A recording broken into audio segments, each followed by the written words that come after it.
earlier today, one of our officers had gotten hold of a random CBD product that was sold locally in stores.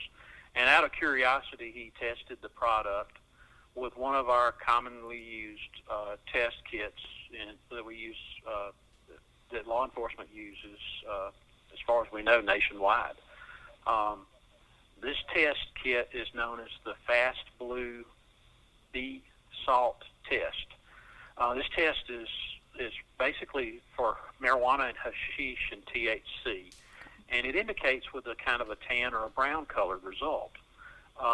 When we tested the CBD water on this Facebook post, it tested positive. We also tested real marijuana with the same test, with the exact same test kit, and it was also a positive. And there's very little distinction between the two.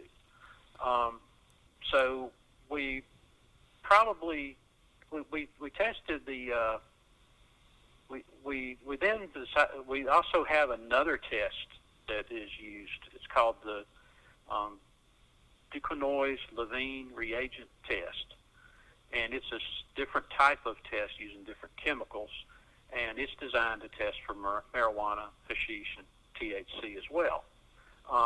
When we tested this afternoon after the post, we tested with this second test that was a little bit more, I guess it's a little newer test. Okay. This product did not test positive with the second test. Because of us finding this out, we are not going to use the first test anymore, the Fast Blue test, because we're afraid of false positives in the future.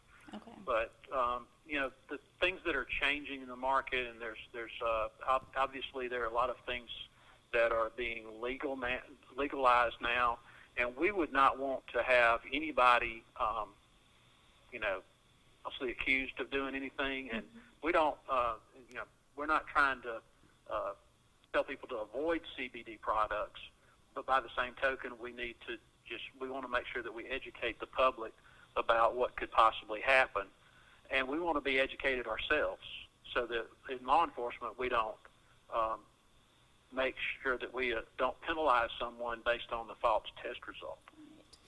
So I guess what's the biggest takeaway for the department after today? Is it do you think the test, and is that kind of like a pretty big...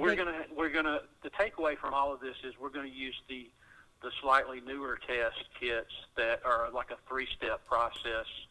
The Duquesnoy-Levine reagent test is more.